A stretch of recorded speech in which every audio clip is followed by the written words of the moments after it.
सबसे सटीक विश्वसनीय तरीके से जिम्मेदारी निभाना, निडर हो आपके लिए सिस्टम से भिड़ जाना, आपके हर मुद्दे को मजबूती से उठाना, खबर को सिर्फ बताना नहीं उसकी तह तक जाना। आप देख रहे हैं सहारा टुडे। देखिए, कानपुर शहर में ई रिक्शा की भरमार और उसके बाद उसका नफा नुकसान ये तो देखा जाता है। और ई रिक्शा कानपुर में बहुत है। पहली चीज ये कि ई रिक्शा जो आखिर हैं ये रोजगार भी पैदा कर रहे हैं, लोगों के लिए मुसीबतें भी पैदा कर रहे हैं। अगर इनका संचालन कायदे से होगा तो ये नुकसान नहीं होगा, ये जनता की भलाई के लिए होगा। और यही लोग चाहते भी हैं कि इनको अनुशासन में रखा जाए और इसके लिए काम भी हो रहा है। इसमें जो है सबसे बड़ी चीज ये है कि दीपक द्विवेदी बाबा बैटरी इस वक्त जो है जो उत्तर प्रदेश के अंदर एक अपना अलग स्थान रखते हैं। पूरे उत्तर प्रदेश में बाबा बैटरी का अलग नाम है। और ये जिस तरह से जो है कह रहे हैं कि ई रिक्शा होना चाहिए, लेकिन संचालित नियमों के आधार पर होना चाहिए। ये नहीं कि कहीं पर हो, लेकिन उनका भी ई रिक्शा का भी ख्याल रखना चाहिए। उनको भी रोजगार मिलना चाहिए। अगर वो लाइसेंस वाले हैं जो कायदे से चल रहे हैं, उनका वो रखना चाहिए। अब जो घुसपैठिए टाइप के आ गए तो बात अलग है। जो सारे टैक्स पे कर रहे हैं, सारी सब वो कर रहे हैं, सारे मानक को पालन कर रहे हैं, तो उनको रहने का अधिकार है। इसी के सिलसिले में बात की गई। उन्होंने ये भी बताया कि ये जो जिस तरह से जीटी रोड पे रिक्शों को बैंड कर दिया गया, हालांकि वहां रिक्शा बैंड होने से बहुत दिक्कतें हो गई लोगों को।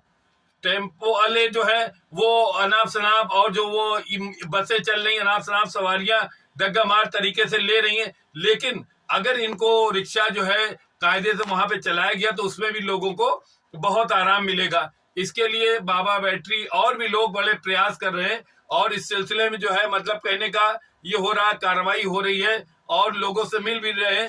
राकेश सचान से भी मिले हैं, उनसे बात भी की है और उनको बताया तो उन्होंने एक आदेश दिया है कि जो है G2 रोड के लिए जो ई रिक्शों को खोल दिया जाए। ये बहुत अच्छी चीज है। सवारियों में इसका स्वागत हो रहा है। हम बाबा बैटरी से बात करके हमारे संवाददाता फैयाज अहमद ने बाकायदा तौर पर जो है बाबा बैटरी से बात की है और वो खुद बताएंगे क्या मसला है और क्या ई रिक्शे को पाबंद होना चाहिए। कानपुर के जाने माने डिस्ट्रीब्यूटर बाबा बैटरी उर्फ दीपक द्विवेदी जी, जिनकी लमसम कानपुर में अधिकतर मोटर जागरण मोटर के नाम से डिस्ट्रीब्यूट ले रखा है। अब शायद ही कानपुर के अंदर कोई ऐसा कारोबारी हो जो दीपक द्विवेदी जी को ना जानता हो। तो आइए हम इनसे रूबरू परिचय कराते हैं और जानते हैं। सर, सबसे पहले तो हम आपके बारे में जानना चाहेंगे। सर, हमारी यहाँ पे बाबा सिंघाल पे रामकृष्ण नगर के अपनी एजेंसी है बाबा बैटरी जागरण मोटर के नाम से। जागरण के ई रिक्शा हमारे यहाँ से अधिकतर विक्रेताओं में से एक है और बस इतना ही परिचय है। सर, जैसे कि माना जाता है कि इस टाइम जीटी रोड बंद कर दिया गया है। जीटी रोड बंद करने से कितना दबाव में आप महसूस करते हैं ई रिक्शा चालकों को? ई रिक्शा चालक पूरी तरीके से दबाव में।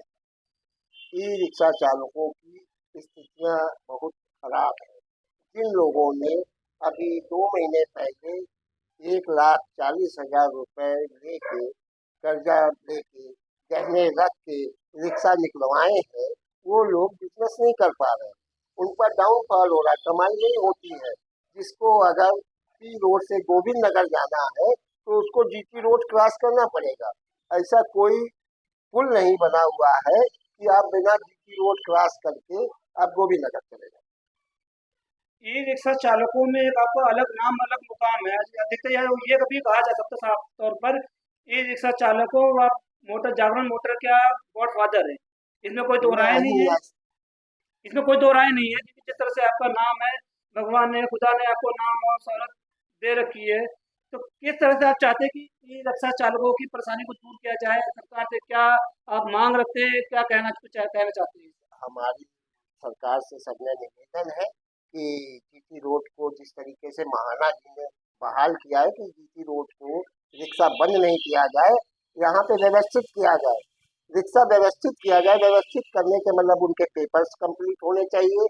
जो लाइसेंस धारक है वही रिक्शा चलाएं, नाबालिग बच्चे रिक्शा ना चलाएं और बालिग लोग रिक्शा चलाएं और पेपर्स कंप्लीट रखें, यातायात नियमों का पालन करें और कोई दिक्कत नहीं है। तो सर सरकार किस तरह से पता लगाएगी किसके पास लाइसेंस है या किसके पास नहीं है? औसतन रोजाना आप लमसम लमसम 200 से 300 रिक्शे पूरे कानपुर में निकलते होंगे नए। हाँ, आप लाइसेंस उनके चेक कीजिए। आपका अगर किसी रिक्शा धारक के पास, रिक्शा चालक के पास लाइसेंस नहीं है, आप उसका चालान कीजिए। आपको नहीं लगता जैसे कि टेम्पो वालों का अपना एक यूनियन होता है, अपना स्टैंड होता है, बस वालों का भी यूनियन होता है, ये रिक्शा चालकों का भी एक यूनियन बनना चाहिए? ये रिक्शा चालकों की जो यूनियन है वो संगठित नहीं है। सब वजह वजह इसके बारे में माकूल नहीं बताया जा सकता है। दो चार यूनियन बनी हुई है, यहाँ पे जो संगठित नहीं है वो अपनी अपनी खींचातानी में लगी रही होती है। एक पूरब की तरफ भाग रहा है, दूसरा दक्षिण। जब तक संगठित नहीं होंगे पूर्ण रूप से संगठित नहीं होंगे, तब तक ये रिक्शा चालकों को, गरीब तबके को कहीं कोई सुनवाई नहीं है। यूनियन से किसी प्रकार का रिक्शा चालकों से कोई कांटेक्ट नहीं है। ये यूनियन 10 लोगों ने यूनियन बना ली, 4 इंडस्ट्रियल मिल गए और आम आदमी जो जमीन का आदमी है उससे कोई मतलब नहीं। ई रिक्शा बंद होने की एक वजह बड़ी ये भी बनाए मानी जाती है कि जगह जगह जाम, जगह जगह एक्सीडेंट, कोई कहीं घुस जा रहा है, कोई रास्ता नहीं, कोई इनको तरीका नहीं, ये भी बड़ी वजह मानी जा रही है जो ई रिक्शा चालकों पे सख्ती करी जा रही है। एक्सीडेंट का प्रश्न इसमें नहीं उठता है। एक ई रिक्शा की औसत स्पीड 28 किलोमीटर 26 किलोमीटर होती लेकिन है। देखने में औसतन रोडों पे देखा जाता है, कुछ एक हम सबको नहीं कह सकते लेकिन अधिकतर कुछ रिक्शा चालक ऐसे भी है जो बेहद ही खतरनाक तरीके से ड्राइव करते हैं। आप पिछला सालों का रिकॉर्ड निकाल लीजिए, इन कारों से एक्सीडेंट नहीं होते हैं। ज्यादातर एक्सीडेंट कार बाइकों से होते हैं, रिक्शे से एक्सीडेंट नहीं होते। मैं ये नहीं कहता हूँ कि रिक्शे से एक्सीडेंट होते हैं। सारा दोष रिक्शा चालकों के ऊपर डाल दिया जाए कि रिक्शा चालकों की या कारों की वजह से जाम नहीं लगता है। या आप पूरे महानगर के किसी चौराहे पे देख लीजिए, अब नाबालिग लड़के कारें चला रहे हैं, उनके ऊपर कोई प्रतिबंध नहीं है। जितनी गुस्सा हो वो आप रिक्शा चालकों के ऊपर उतार दीजिए। रिक्शा चालक गरीब है, रोज कमाने खाने वाला है और जिससे उसके परिवार बच्चे पल रहे हैं, उनके ऊपर प्रतिबंध है। एक वजह ये भी सामने आती है निकल के कि ई रिक्शा जो कि सवारियों के लिए बना हुआ है, बावजूद इसके कई एक ऐसे रिक्शे वाले होते हैं जो उसके अंदर भाड़ा भी ढो रहे हैं और काफी खतरनाक चीजें भी ढोते हैं जो कि देखा जाए लोगों के लिए आमतौर पर खतरनाक साबित भी हो जाती है कभी कभार। आप बताइए कौन सा रिक्शा वाला बारूद ढोता हुआ मिल रहा है, कौन सी तोप ढो रहा है, प्लाई और रुई और गद्दे ढो रहा है। परिवार चलाने के पीछे आदमी कुछ भी करता है। इस तरीके का मतलब सवारी ढो रहा है, अगर उसको 100-200 रुपए का भाड़ा मिला, उसने लाद दिया अपने परिवार के लिए, अपने बच्चों की शिक्षा के लिए, तो यह अपराध की श्रेणी में आता है। अपराध की श्रेणी में नहीं आता, लेकिन इसके ऊपर भी चालान का भी तो प्रावधान है कि आप सवारी रिक्शा है उसके ऊपर अगर आप माल पहुंचाते हो, छोड़ते हो, तो उसके ऊपर चालान होता है। जब चालान होता है तो ये रिक्शा चालक पुलिस वालों की या पुलिस कर्मियों की कमियां निकालते हैं। आप चालान कीजिए। अगर एक रिक्शा सवारी वाला रिक्शा है और वो माल ढो रहा है, हैवी माल ढो रहा है, तो आप उसका चालान करिए, ना कि आप उसको जीटी रोड के ऊपर प्रतिबंधित कर दें कि जीटी रोड पे नहीं चलेगी। कश्मीर से कन्याकुमारी तक जीटी रोड बनी हुई है, उस पे आप रिक्शा क्या प्रतिबंधित कर दे सकते हैं? ऐसा कोई वाहन नहीं है जो जीटी रोड पे ना चले। बगैर जीटी रोड के किसी भी वाहन का गुजारा नहीं है, चाहे वो साइकिल हो, चाहे मोटरसाइकिल हो, कार हो, ट्रक हो, बस हो, मेट्रो हो।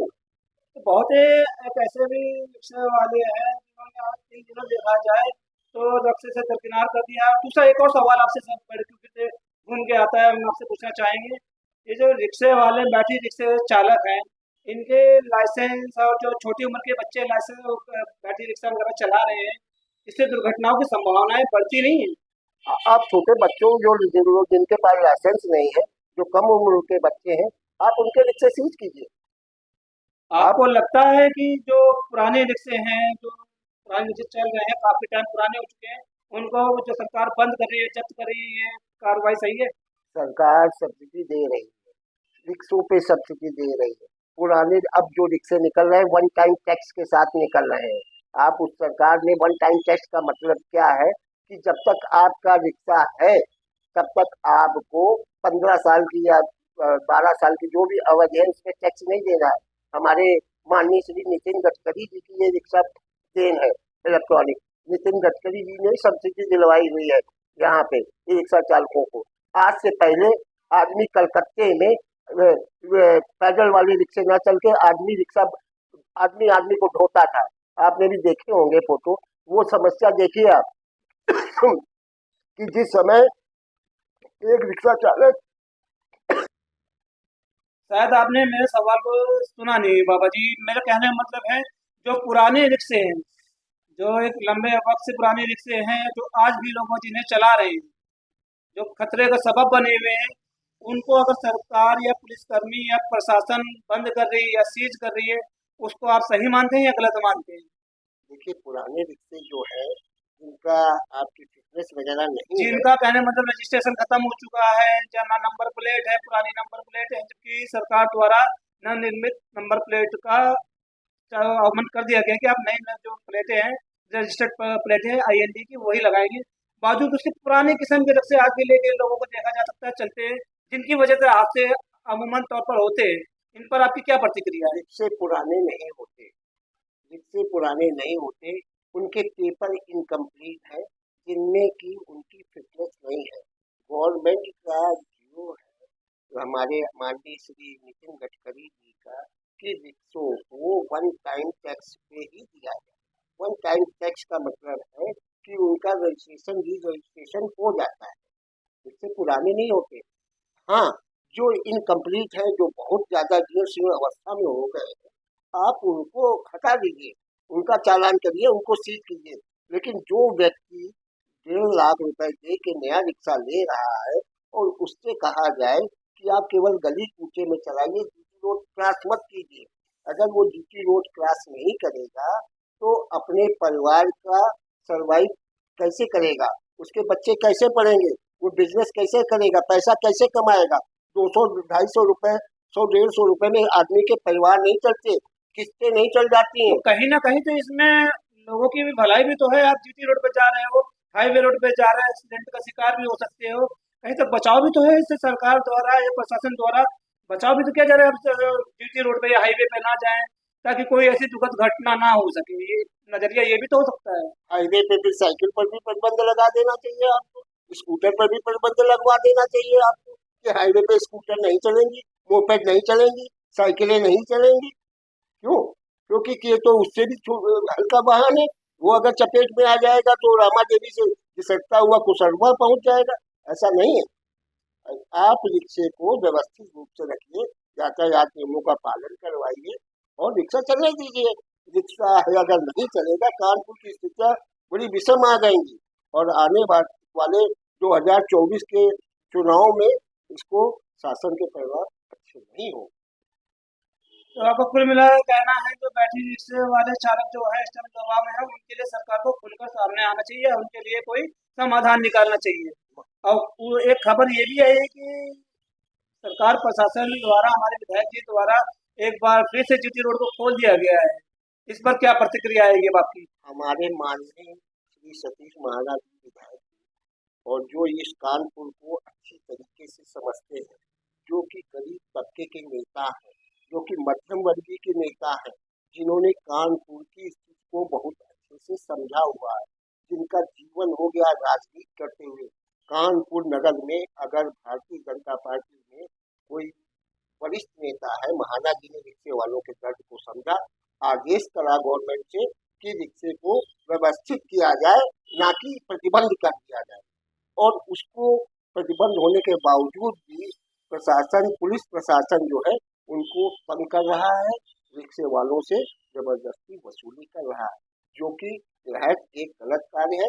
ये हम आपके चैनल के माध्यम से माननीय श्री महाना जी से निवेदन करते हैं कि पुनः इसका अवलोकन करें और रिक्शे वालों की स्थितियों को देखते हुए आदेश करवाए शासन की तरफ से, जिससे इनकी रोजी रोटी सुचारू रूप से चले। तो किस तरह से व्यवस्थित किया जाए इन लोगों के लिए सुचारू रूप से? अगर मान लीजिए जैसे टेम्पो स्टैंड है, बस स्टैंड, इसी तरह से अगर इनका स्टैंड बना दिया जाए तो क्या रहेगा इनके लिए। स्टैंड प्रॉपर है इनका, जहाँ पे रिक्शे स्टैंड चौराहे हैं वहाँ से कार्नर लगा के आप नंबर टू नंबर करते हैं बेचारे। नहीं, यूं तो देखा जाता है बैटरी रिक्शा चलते चलते पीछे से कोई गाड़ी आ रही है, नहीं आ रही है, पैदल यात्री है, कहीं भी रोक दिया जाता है, जिसकी वजह से हम लोग थोड़ा डर जाते हैं, या कभी कभार इसकी वजह से कोई हादसे का सबब बन जाता है। अचानक जीटी रोड पे कोई रिक्शा नहीं रोकता है। बात चौराहे यहाँ पे सर सबसे जीटी रोड की नहीं है, उन और एरियो की भी है। इस जीटी रोड की एक ऐसा रोड नहीं जिसमें ई रिक्शा चलाया जाए। बहुत सी जगह हैं, क्षेत्र हैं, इलाके हैं जहाँ पे लोग बच्चे बड़े बुजुर्ग रहते हैं। बहुत से ऐसे ई रिक्शा चालक भी देखे गए जिन्होंने साउंड फुल कर रखा है, चल रहा है उनको, या पब्लिक को भी समझ में नहीं आ रहा है क्या बजा रहा है, वो भागे चले जा रहे हैं। सारी कुंठा आप साउंड की कहीं पे रोकने पे ई रिक्शा वालों के ऊपर थोप दीजिए कि ई रिक्शा ही एक, हमने आपसे अभी भी पहले कहा था कि पानी और गुस्से की प्रवृत्ति ये होती है अपने नीचे से। गरीब आदमी है रिक्शा वाला, आप उनको कुछ भी कह सकते हो, कह दो, कहीं पे भी रोक देते हैं, कहीं पे खड़े कर लेते हैं, बच्चे चलाते हैं, माल लाद लेते हैं। परिवार पालने के पीछे आदमी को सब कुछ करना पड़ता है, पर बच्चे जिलाने के पीछे, बच्चों की पढ़ाई के पीछे अपनी और क्या कर सकते हैं। जो व्यक्ति पढ़ा लिखा नहीं है, जिसको समाज में नौकरी नहीं मिली, किसी तरीके से आज उस किसी तरीके से जोड़ तोड़ के वो फाइनेंस पे रिक्शा ले आया है। 40,000 रुपए जमा करने के बाद 1,10,000 फाइनेंस है, उसकी 11,000 रुपए पर महीने की किस्त है। अगर वो किस्त प्रॉपर नहीं चला पा रहा है तो फाइनेंसर उसका रिक्शा उठा के ले जा रहा है। भाई फाइनेंसर उसके दरवाजे से रिक्शा खींच रहा है। तो कहीं ना कहीं आप ये भी वजह मानते हैं कारोबार की, कि कारोबार ना होने की वजह से भी लोग बाग ई रिक्शे की तरफ अपना रुख कर रहे हैं ताकि अपना घर परिवार का पालन पोषण कर सके। देखिए महोदय, पत्रकार महोदय जी, व्यक्ति अपना परिवार चलाए, वो मेहनत करके चलाए या चोरी करके, इससे अपराध ग्राफ कितना गिरा है रिक्शे से, अपराध गिरा है। आदमी के घर में अगर उसके इनकम ऑफ सोर्स नहीं है तो परिवार चलाने के लिए कुछ भी करेगा। आज अपराध गिरा है तो अपराध का ग्राफ गिरा है। अपराध का ग्राफ गिरा है तो महिलाओं के साथ अमूमन जैसे ई रिक्शा वाला से अभद्रता भी करते हुए नजर आया जाता है, कोई भी देखा जाता है। कोई भी रिक्शे वाला किसी महिला के साथ अभद्रता नहीं करता है। उसकी कोई आज तक के इतिहास में आप ये इतने दिनों से सन 2012-14 से लेकर आज तक किसी में आपने सुना है कि किसी रिक्शे वाले ने किसी महिला की चैन छीन ली? आप बताइए, हम आपसे ये प्रश्न पूछते हैं, कभी पेपर में निकला है कि किसी रिक्शा पुलर ने किसी महिला की चैन छीनी हो या किसी पर्स छीन के भाग गया हो? नहीं भाग गया होगा। रिक्शे की स्पीड 20 किलोमीटर प्रति घंटे की नहीं है।